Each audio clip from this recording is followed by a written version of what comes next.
اب آتے ہیں اصل کہانی پر۔ کرنل کو کوئی خط نہیں لکھتا، عنوان ہی میں ایک انتظار ہے، ایک اداسی سی جو شاید کبھی ختم نہیں ہوتی۔ تو کہانی ہے کیا؟ خلاصہ کیا ہے اس کا؟ کہانی ایک بوڑھے ریٹائرڈ کرنل کی ہے جس نے کبھی ملک کے لیے خانہ جنگی میں حصہ لیا تھا۔ اب وہ ایک چھوٹے سے گمنام اور بہت ہی غریب قصبے میں رہتا ہے، اپنی بیمار بیوی کے ساتھ۔ بیوی کو دمہ ہے، ان کا بیٹا بھی تھا جو باغیانہ خیالات رکھتا تھا، وہ مارا جا چکا تھا۔ اور کرنل کی زندگی کا محور کیا ہے؟ اس کی زندگی ایک روٹین بن گئی ہے۔ ہر جمعہ کو وہ اپنا سب سے اچھا سوٹ پہنتا ہے، تیار ہوتا ہے اور بندرگاہ جاتا ہے۔ وہاں ڈاک لے کر کشتی آتی ہے، اسے انتظار ہے ایک خط کا، حکومت کی طرف سے۔ یہ انتظار وہ پچھلے 15 سال سے کر رہا ہے، شاید اس سے بھی زیادہ عرصے سے۔ 15 سال؟ جی ہاں، یہ وہ خط ہے جس میں اس کی پینشن کی منظوری کا وعدہ ہے، وہ پینشن جو اسے خانہ جنگی میں اس کی خدمات کے بدلے ملنی چاہیے۔ مگر وہ خط وہ آتا ہی نہیں۔ کبھی نہیں۔ ہر جمعہ ڈاکیا اسے کہتا ہے، کرنل آپ کے لیے کوئی خط نہیں۔ یہ جملہ جیسے اس کی زندگی کا حصہ بن گیا ہے۔ یہ انتظار، یہ تو صرف کہانی کا پلاٹ نہیں رہا، یہ تو اس کردار کی پوری زندگی بن گیا ہے نا؟ بالکل۔ یہ صرف ایک خط کا انتظار نہیں ہے، یہ امید کا انتظار ہے، انصاف کا انتظار ہے، اور شاید اپنی گزری ہوئی زندگی کے کسی مطلب کا، کسی پہچان کا انتظار ہے۔ کرنل بہت غریب ہے، کبھی کبھی گھر میں کھانے کو کچھ نہیں ہوتا، کافی تک ختم ہو جاتی ہے۔ اس کی بیوی جو زیادہ حقیقت پسند ہے وہ اسے ٹوکتی ہے، مایوسی دکھاتی ہے، لیکن کرنل اپنا وقار قائم رکھتا ہے۔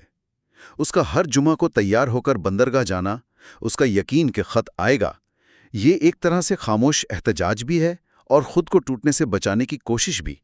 اس میں وقار کا پہلو بہت اہم لگتا ہے۔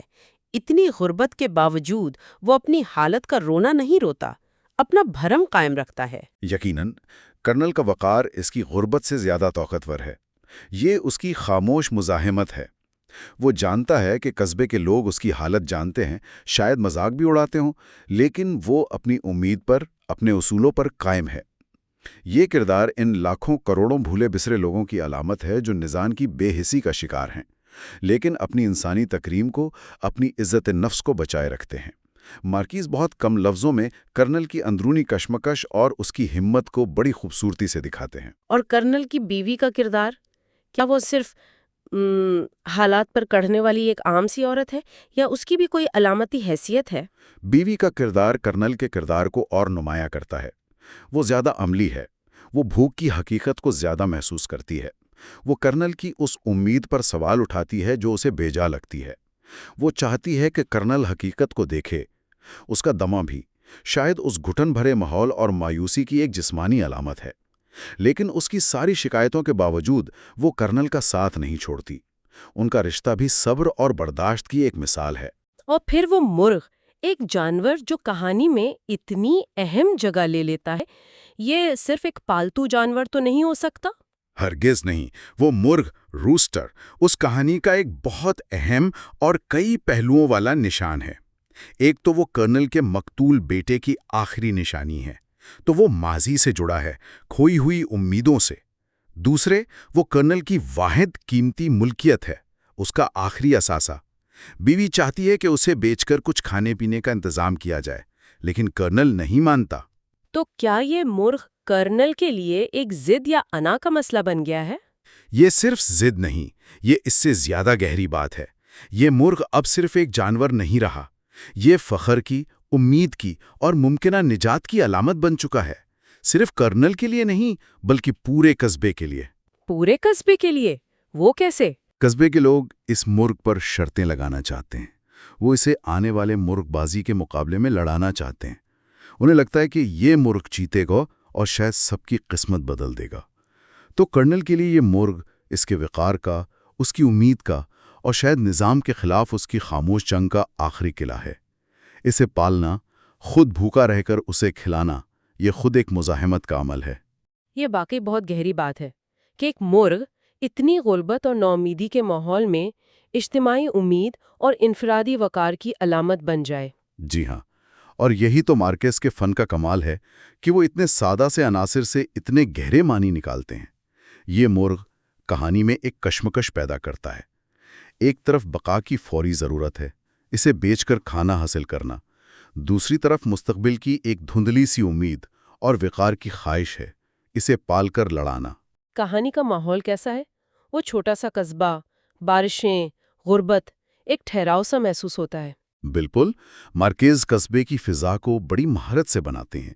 یہ ایک ایسا قصبہ ہے جہاں کچھ نہیں ہوتا، جہاں وقت جیسے تھم گیا ہے۔ مسلسل بارشیں ہوتی رہتی ہیں جو ماحول کی اداسی اور مایوسی کو اور گہرا کرتی ہیں۔ غربت ہر طرف ہے۔